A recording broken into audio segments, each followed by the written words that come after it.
अस्सलाम वालेकुम स्टूडेंट्स, मैं हूं मोहम्मद हाशिम हसन, आप लोगों को फिजिक्स पढ़ा रहा हूं। स्टूडेंट्स, प्रीवियस वीडियो के अंदर हमने elastic collision in one dimension के लिए डेरिवेशन की और हमने ये प्रूव किया कि relative velocity of approach equal होती है रिलेटिव वेलोसिटी ऑफ सेपरेशन के। और उसके बाद स्टूडेंट्स हमने इलास्टिक कोलिजन के बाद जो वेलोसिटी होती है दो बॉडीज की, उसके लिए इक्वेशंस बनाई थी और उन्हीं इक्वेशंस की मदद से आज हमने कुछ स्पेशल केसेस हैं elastic collision in one dimension के जो सॉल्व करने हैं।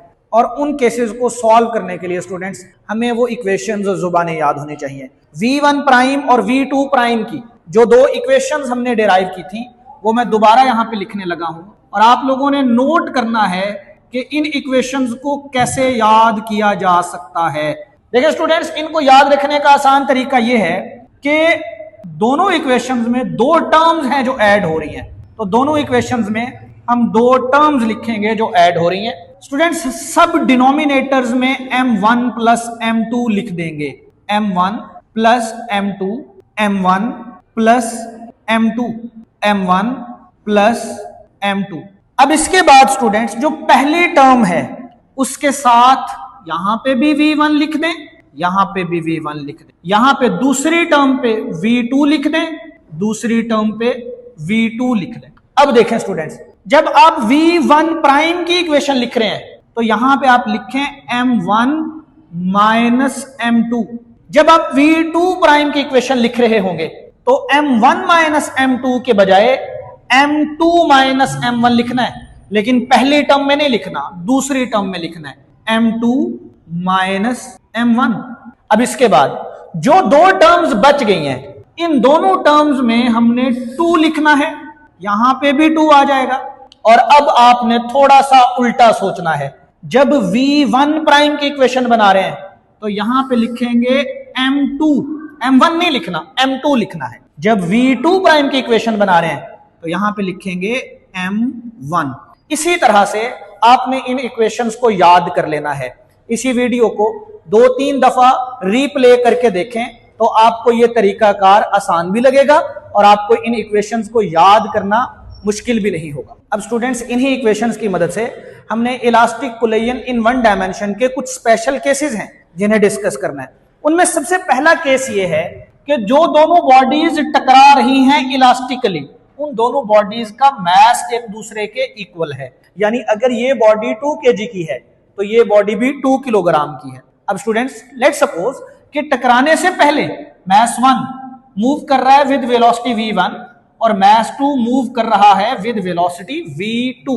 अब जब ये दोनों बॉडीज टकरा जाएंगी तो उसके बाद की हमने इनकी वेलोसिटीज को कैलकुलेट करना है। यहां पे एक बात हम लिख लेते हैं और वो ये कि चूंकि m1 इक्वल है m2 के, तो फिर स्टूडेंट्स m1 या m2 लिखने की बजाय हम सिंपली m लिखेंगे। तो इन दोनों इक्वेशंस में जहां जहां पे m1 या m2 लिखा हुआ है वहां पे हम m लिख सकते हैं, क्योंकि मास तो दोनों का इक्वल है और अगर इक्वल है मास तो फिर 1 या 2 लिखने की जरूरत नहीं है। अब हमने देखना है कि m1 और m2 की जगह पे अगर हम m लिखते हैं तो इन इक्वेशंस से हमें क्या रिजल्ट मिलते हैं। सबसे पहले हम v1 प्राइम की इक्वेशन को सॉल्व करते हैं। देखें स्टूडेंट्स, v1 प्राइम इक्वल है m1 माइनस m2 के, तो ये आ जाएगा m minus m divided by m plus m। जिधर जिधर m1 m2 लिखा हुआ है उधर हमने सिंपली m पुट कर देना है। ये v1 आ जाएगा स्टूडेंट्स एज इट इज, ये प्लस का साइन एज इट इज, ये बन जाएगा 2m divided by m1 plus m2, इधर भी लिखेंगे m प्लस m, और ये जो v2 लिखा हुआ है ये आ जाएगा एज इट इज। अब देखें v1 prime as it is, m minus m students 0 divided by m plus m 2m, और ये v1 as it is plus 2m divided by m plus m 2m into v2। अब students, ये जो पहली term है इसके अंदर 0 multiply हो रहा है और 0 जब किसी भी टर्म के साथ मल्टीप्लाई हो तो वो पूरी की पूरी टर्म को 0 कर देता है, यानी ये वाली टर्म 0 हो जाएगी।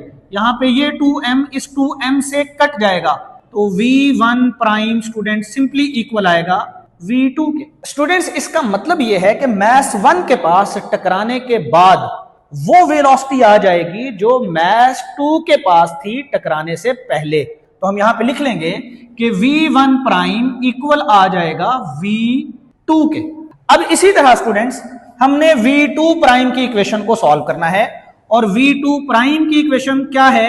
v2 prime is equal to, ये लिखा हुआ है 2m1, तो जिधर जिधर m1 या m2 लिखा होगा उधर हम सिंपली m पुट करेंगे, तो ये बन जाएगा 2m divided by m1 plus m2 की जगह पे आएगा m प्लस m, और ये v1 हम एज इट इज लिख लेंगे, plus students m2 minus m1 की जगह पे हम लिखेंगे m minus m divided by m1 plus m2 की जगह पे लिखेंगे m प्लस m, और ये v2 आ जाएगा एज इट इज। अब देखें स्टूडेंट्स, ये 2m as it is, m plus m 2m, और v1 as it is, plus m minus m 0, m plus m 2m, और ये v2 आ जाएगा एज इट इज।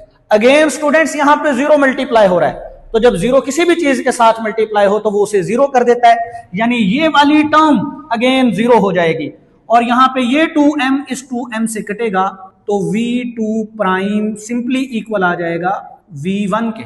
इसका मतलब ये है कि मास 2 की टकराने के बाद जो वेलोसिटी है वो मास 1 की टकराने से पहले वेलोसिटी के इक्वल होगी। तो हम यहां पे लिख लेते हैं कि v2 प्राइम इक्वल आ जाएगा v1 के।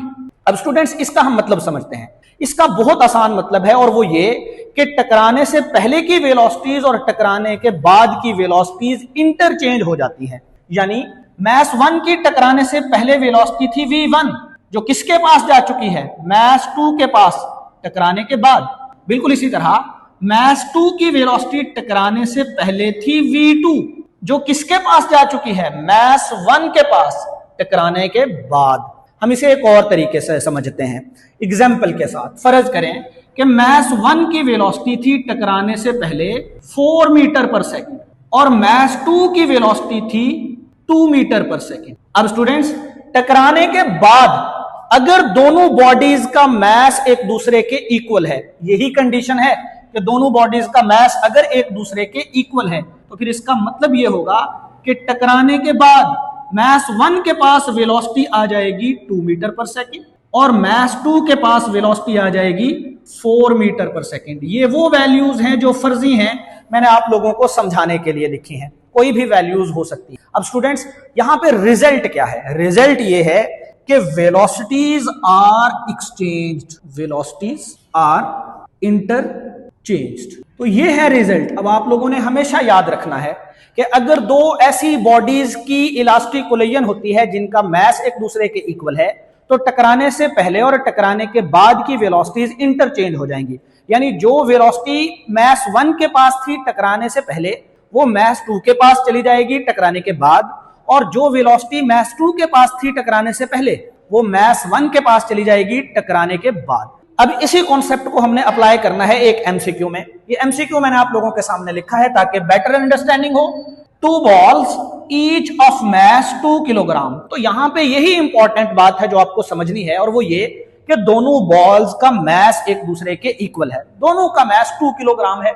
Moving with velocities 10 metre per second, जो मास 1 है वो 10 मीटर पर सेकेंड से मूव कर रहा है, एंड -8 मीटर पर सेकेंड, और जो मास 2 है वो -8 मीटर पर सेकेंड से मूव कर रहा है। And then they collide elastically, और फिर वो दोनों एक दूसरे के साथ टकराती हैं, और टकराते हुए उनकी जो कोलिजन है वो इलास्टिक है। Their velocities after collision are respectively. आपने उनकी वेलोसिटीज बतानी है रिस्पेक्टिवली आफ्टर कोलिजन। तो अगर आपको ये कॉन्सेप्ट याद है कि वेलोसिटीज ने इंटरचेंज हो जाना है, तो बहुत आसान है इस एमसीक्यू को सॉल्व करना। देखें स्टूडेंट्स, मास 1 के पास वेलोसिटी थी टकराने से पहले 10 मीटर पर सेकंड, जो अब मास 2 के पास चली जानी चाहिए, और मास 2 के पास जो वेलोसिटी थी वो थी -8 मीटर पर सेकंड टकराने से पहले, जो मास 1 के पास चली जानी चाहिए टकराने के बाद। तो यहां पे जो करेक्ट ऑप्शन होगा वो होगा ऑप्शन सी, क्योंकि देखें ऑप्शन सी के अंदर मास 1 की वेलोसिटी हो चुकी है -8 मीटर पर सेकंड, जो mass 2 की वेलोसिटी थी टकराने से पहले, और mass 2 की वेलोसिटी हो चुकी है 10 मीटर पर सेकंड, जो mass 1 की वेलोसिटी थी टकराने से पहले। इस तरह के एमसीक्यूज को अगर आप लोग सॉल्व कर लेते हैं तो इसका मतलब ये है कि ये कॉन्सेप्ट आप लोगों को अंडरस्टैंड हो चुका है। तो आई होप आपको पहले केस की समझ आ चुकी होगी। अब हमने दूसरे केस को सॉल्व करना है। स्टूडेंट्स, अब हमने जो सेकंड केस है वो डिस्कस करना है, और सेकंड केस कुछ इस तरह से है कि दोनों बॉल्स का मास इक्वल है, यानी पहले केस की तरह दोनों बॉल्स का मास अभी भी इक्वल है। अगर ये 5 किलोग्राम की है बॉल तो ये भी 5 किलोग्राम की है। लेकिन यहां पे एक और कंडीशन साथ में आई है, और वो ये कि जो सेकंड बॉल है वो रेस्ट पे है। तो हम लिख लेते हैं and V2 is equal to 0। ये है स्टूडेंट सेकंड केस। स्टूडेंट्स, एक बात तो आप हमेशा याद रखें कि अगर दो बॉडीज का मास इक्वल है और उन दोनों बॉडीज की इलास्टिक कोलिजन होती है तो उनकी वेलोसिटीज ने इंटरचेंज होना है, और ये हम प्रीवियस केस के अंदर प्रूव करके आए हैं। लेकिन इस केस के अंदर से हमने एक और कॉन्सेप्ट भी निकालना है, इसीलिए ये अलग से केस दिया गया है। देखिए स्टूडेंट्स, अब इस केस में हम ये नोट कर लेते हैं कि mass 1 और mass 2 एक दूसरे के इक्वल है। m1 is equal to m2, and नई चीज ये आई है कि v2 जो है वो 0 है, यानी सेकंड बॉल की वेलोसिटी 0 है, ये रुका हुआ है। अब स्टूडेंट्स, हमने अगेन v1 प्राइम और v2 प्राइम की इक्वेशंस को मॉडिफाई करना है। देखिए स्टूडेंट्स, v2 की वैल्यू चूंकि 0 है, mass 2 इनिशियली रेस्ट पे है, तो इन दोनों इक्वेशंस के अंदर जो दूसरी टर्म्स हैं यहां पे v2 मल्टीप्लाई हो रहा है। तो जब आप यहां पे v2 की वैल्यू 0 पुट करेंगे और यहां पे v2 की वैल्यू 0 पुट करेंगे तो फिर स्टूडेंट्स ये दोनों टर्म्स 0 हो जाएंगी। तो v1 प्राइम की सिंपल इक्वेशन क्या बनेगी? m1 minus m2 divided by m1 plus m2 into v1। बिल्कुल इसी तरह v2 प्राइम की इक्वेशन कुछ इस तरह से बनेगी 2m1 over m1 plus m2 into v1। देखें स्टूडेंट्स, ये दोनों टर्म, ये वाली टर्म और ये वाली टर्म 0 हो चुकी हैं क्योंकि v2 की वैल्यू 0 है। अब स्टूडेंट्स, ये जो दो इक्वेशंस हैं ये खुद भी एमसीक्यू के तौर पे पूछी जा सकती हैं। आप लोगों ने याद रखना है कि अगर दो बॉडीज हो, दोनों का मास इक्वल हो और जो एक बॉल है उनमें से वो रेस्ट पे हो और तब इलास्टिक कोलिजन हो, तो v1 प्राइम की ये इक्वेशन बनती है और v2 प्राइम की ये इक्वेशन बनती है। अब स्टूडेंट्स, इन इक्वेशंस को अगर आप फर्दर सॉल्व करते हैं तो हमें वही रिजल्ट मिलेगा जो प्रीवियस केस में मिला था, यानी वेलोसिटीज एक्सचेंज हो जाएंगी। हम यहां पे सॉल्व करके देख लेते हैं। देखें स्टूडेंट्स, पहले मैं v1 प्राइम को सॉल्व करूंगा। v1 प्राइम, अगेन बात वही है कि mass 1 और mass 2 चूंकि एक दूसरे के इक्वल हैं, तो जिधर जिधर m1 या m2 लिखा हुआ है उधर हम सिंपली m पुट कर देते हैं। यहां पे आएगा m minus m divided by m plus m, और ये आ जाएगा स्टूडेंट्स v1। अब m माइनस m को हम लिख सकते हैं 0 divided by m plus m हो जाएगा 2m, और v1 आ जाएगा साथ एज इट इज। अब स्टूडेंट्स, 0 जब किसी भी चीज के साथ मल्टीप्लाई हो तो पूरी टर्म 0 हो जाएगी, यानी mass 1 की वेलोसिटी आफ्टर कोलिजन हो जाएगी 0। तो हम यहां पे v1 प्राइम को लिख लेते हैं कि v1 प्राइम किसके इक्वल है?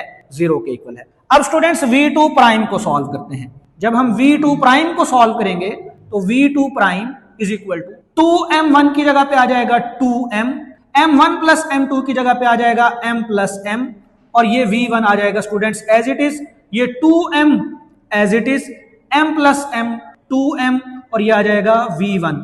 अगेन 2m से कटेगा तो ये आ गया v1।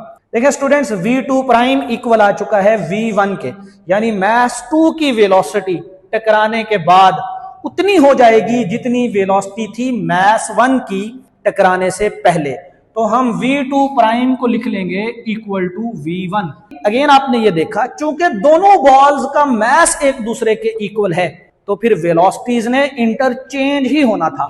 mass 1 की वेलोसिटी टकराने से पहले थी v1, जो किसके पास जा चुकी है? mass 2 के पास टकराने के बाद। mass 2 की वेलोसिटी थी टकराने से पहले 0, जो किसके पास जा चुकी है? mass 1 के पास टकराने के बाद। तो हम यहां पे एक रिजल्ट तो ये लिखेंगे कि in this case velocities are interchanged. लेकिन एक और भी रिजल्ट है स्टूडेंट्स, और वो बहुत इंपॉर्टेंट है, जो आपको याद होना चाहिए स्टूडेंट्स। ये वो केस है जिस केस के अंदर मैस 1 जब मैस 2 के साथ जाके टकराया तो टकराने के बाद खुद रेस्ट पे आ गया, लेकिन काइनेटिक एनर्जी ने तो कंजर्व रहना है। जितनी टोटल काइनेटिक एनर्जी थी टकराने से पहले, उतनी ही टोटल काइनेटिक एनर्जी होनी चाहिए टकराने के बाद।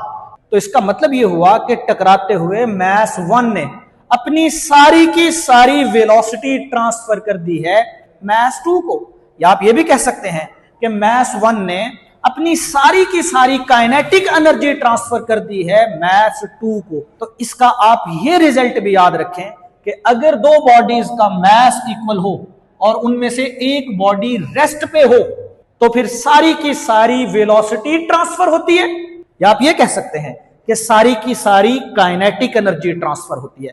तो इस केस के अंदर स्पेसिफिकली आपने याद रखना है कि in this case 100% of velocity is transferred, which means 100% kinetic energy is transferred। तो स्टूडेंट्स ये कॉन्सेप्ट भी आपको याद होना चाहिए। अगर आपसे कभी पूछ लिया जाए कि दो बॉडीज के अंदर 100% काइनेटिक एनर्जी का ट्रांसफर हुआ है, तो आपने फौरन समझ जाना है कि इसका मतलब ये है कि दोनों बॉडीज का मैस एक दूसरे के इक्वल है और उनमें से कोई एक बॉडी रेस्ट पे है। अब स्टूडेंट्स यहां पे भी हमने यही देखा कि वेलोसिटीज ने इंटरचेंज किया है। अब इसी को समझने के लिए हमने एक और एमसीक्यू यहां पे लिखा है। Let's suppose a ball of 10 kilogram, एक बॉल है जो mass 1 let's suppose moving with velocity 12 metre per second collides with an identical stationary ball. Identical से मुराद है कि अगर ये 10 किलोग्राम की है तो ये भी दूसरी बॉल भी 10 किलोग्राम की है, और स्टेशनरी से मुराद है कि दूसरा जो मैस है वो रेस्ट पे है। The velocity of second ball, आपने उस बॉल की वेलोसिटी बतानी है जो इनिशियली रेस्ट पे थी आफ्टर इलास्टिक कोलिजन, अगर इलास्टिक कोलिजन होती है तो। स्टूडेंट्स अगेन अगर इसी केस को हम यहां पे लिखें तो देखें v1 की वैल्यू है स्टूडेंट्स 12 मीटर पर सेकेंड और मैस 2 स्टेशनरी है, यानी v2 की वैल्यू 0 है।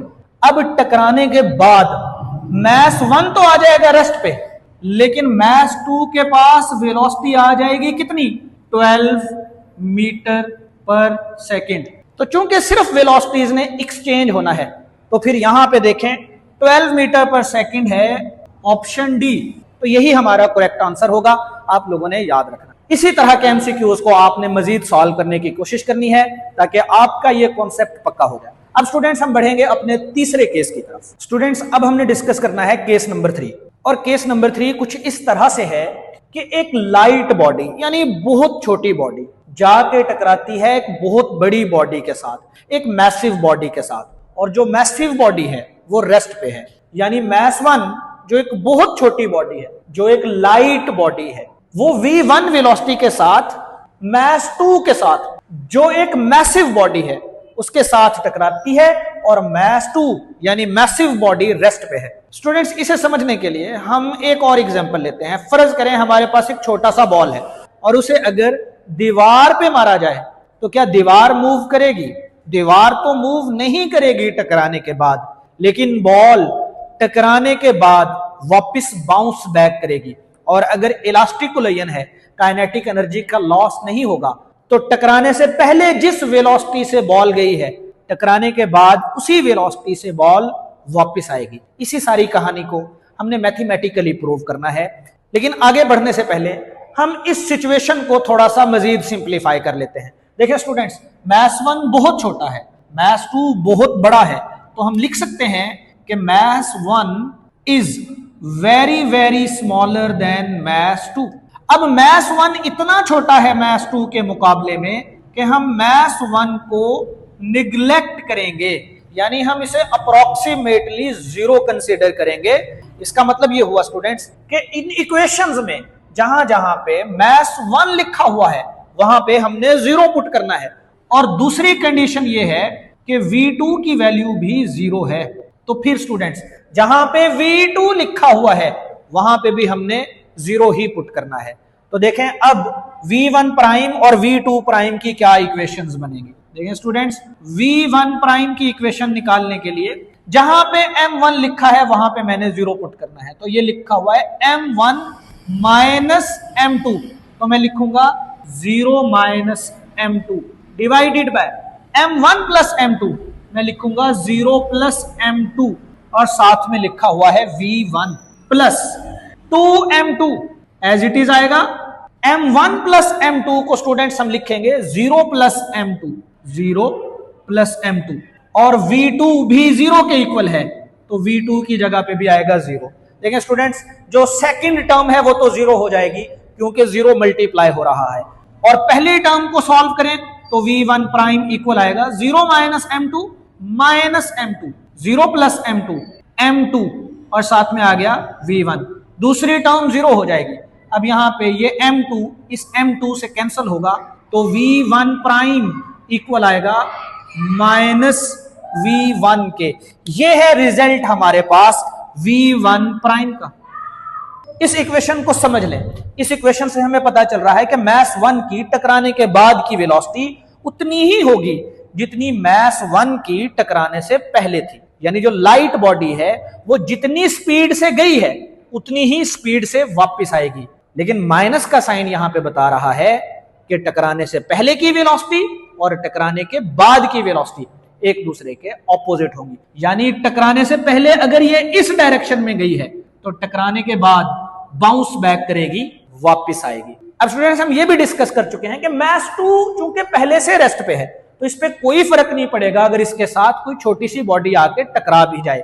इसको भी हम मैथमेटिकली प्रूव करते हैं।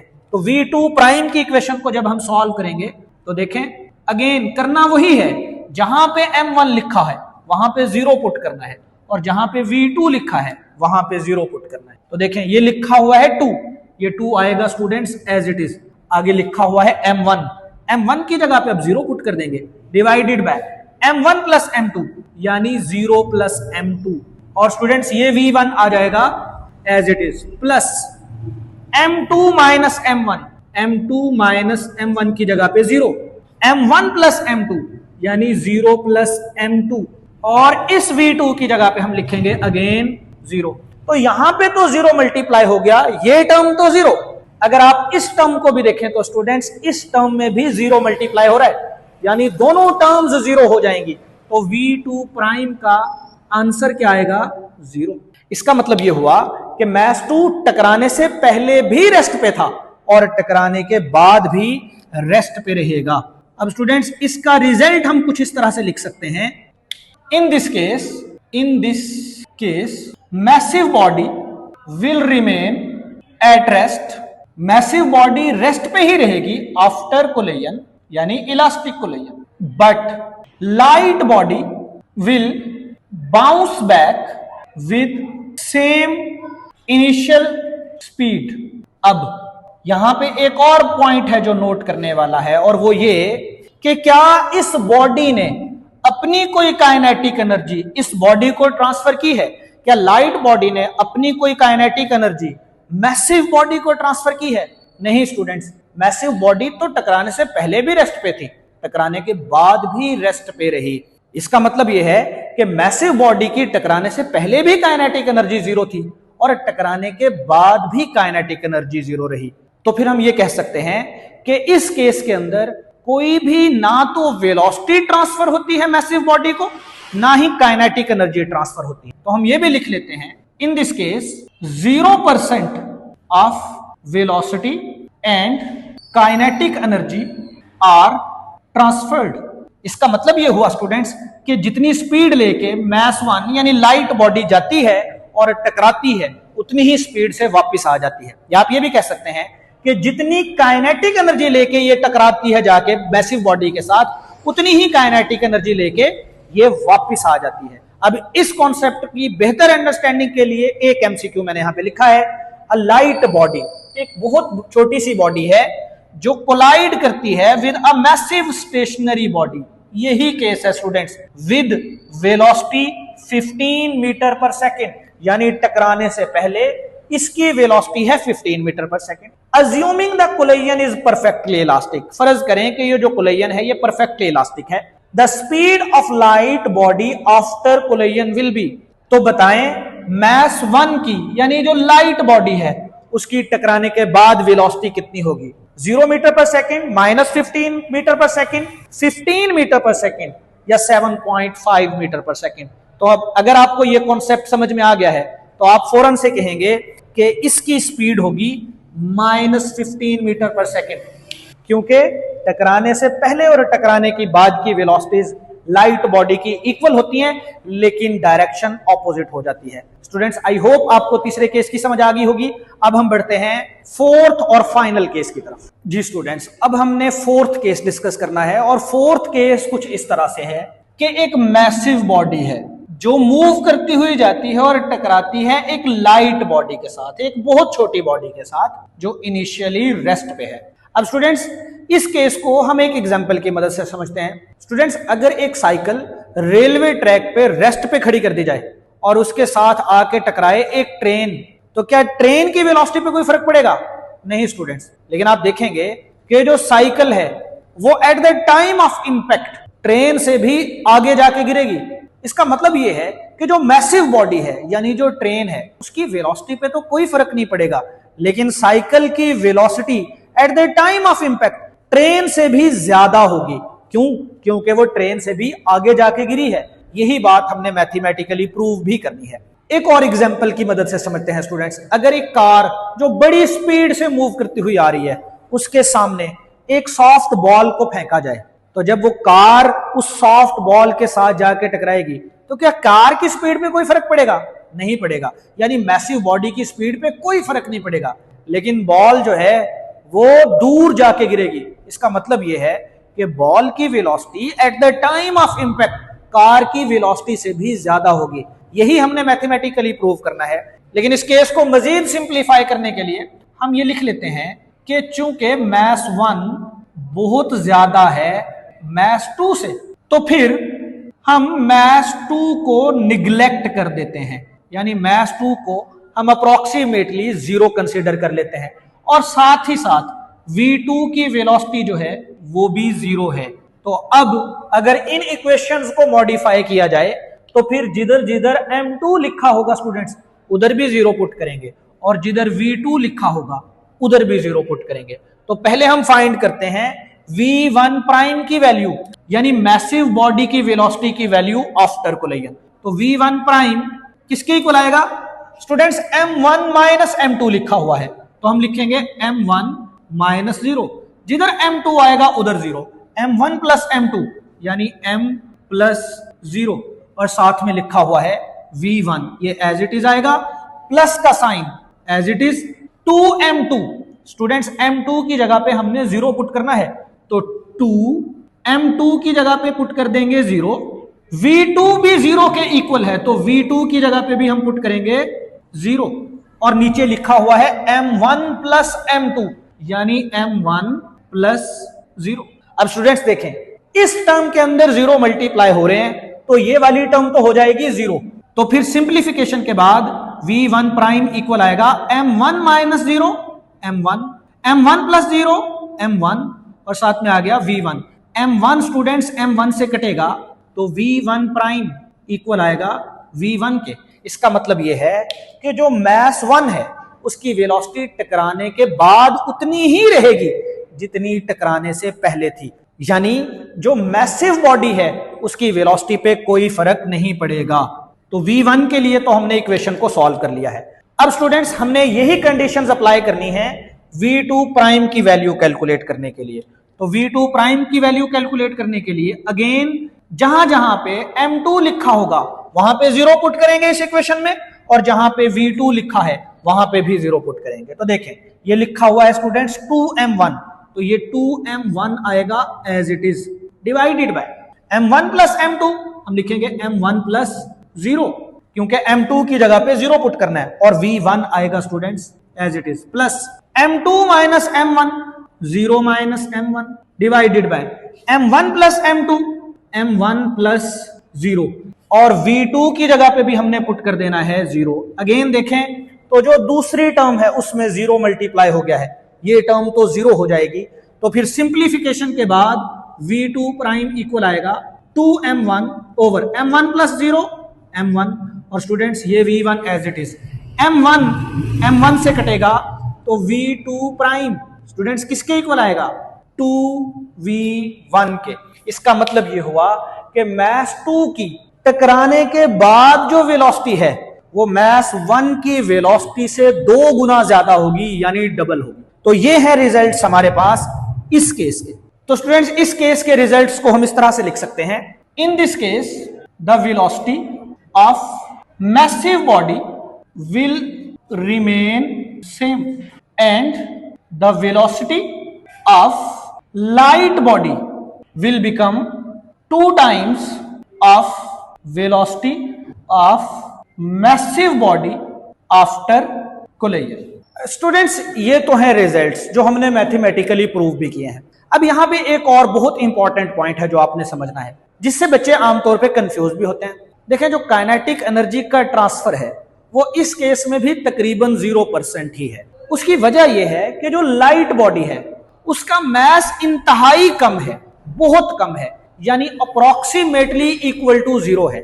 बेशक उसने डबल वेलोसिटी से मूव किया है, लेकिन चूंकि उसका मास इंतहाई कम है तो उसकी काइनेटिक एनर्जी भी ना होने के बराबर होगी, यानी नेग्लिजिबल होगी। तो हम ये कह सकते हैं कि in this case the transfer of kinetic energy is approximately 0 या 0% लिख लें। स्टूडेंट्स आई होप आपको इस कॉन्सेप्ट की भी समझ आ गई होगी। अगर आपको इस कॉन्सेप्ट की समझ आ गई है तो आप बहुत सारे एमसीक्यूज को सॉल्व कर सकते हैं इस केस से रेलेवेंट।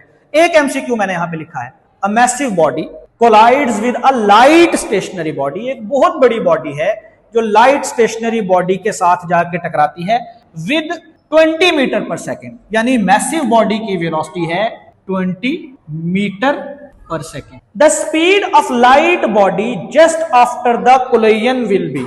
आपने लाइट बॉडी की वेलोसिटी बतानी है आफ्टर कोलिजन। अभी तो हमने ये प्रूव किया कि लाइट बॉडी की जो वेलोसिटी है वो टकराने के बाद मैसिव बॉडी की वेलोसिटी से 2 गुना ज्यादा हो जाती है। तो अगर मैसिव बॉडी की वेलोसिटी है 20 मीटर पर सेकेंड तो लाइट बॉडी की वेलोसिटी होनी चाहिए 40 मीटर पर सेकेंड। तो स्टूडेंट्स लाइट बॉडी की वेलोसिटी है 40 मीटर पर सेकेंड। लेकिन अगर यही एमसीक्यू आपसे कुछ इस तरह से पूछा जाता कि एक मैसिव बॉडी है जो 20 मीटर पर सेकेंड से मूव करके गई है और एक लाइट बॉडी के साथ जाके टकराई है, तो बताएं टकराने के बाद मैसिव बॉडी की वेलोसिटी कितनी रहेगी। तो स्टूडेंट्स मैसिव बॉडी की वेलोसिटी तो सेम रहती है, ये हमने प्रूव किया है। मैसिव बॉडी की वेलोसिटी अगर टकराने से पहले 20 मीटर पर सेकेंड है तो टकराने के बाद भी 20 मीटर पर सेकेंड ही रहनी थी। स्टूडेंट्स आई होप आपको इन चारों केसेस की अच्छे से समझ आ गई होगी, लेकिन अगर आपको कोई कंफ्यूजन है तो आप कमेंट बॉक्स में पूछ सकते हैं। अब नेक्स्ट लेक्चर में मिलेंगे, तब तक के लिए अल्लाह हाफिज।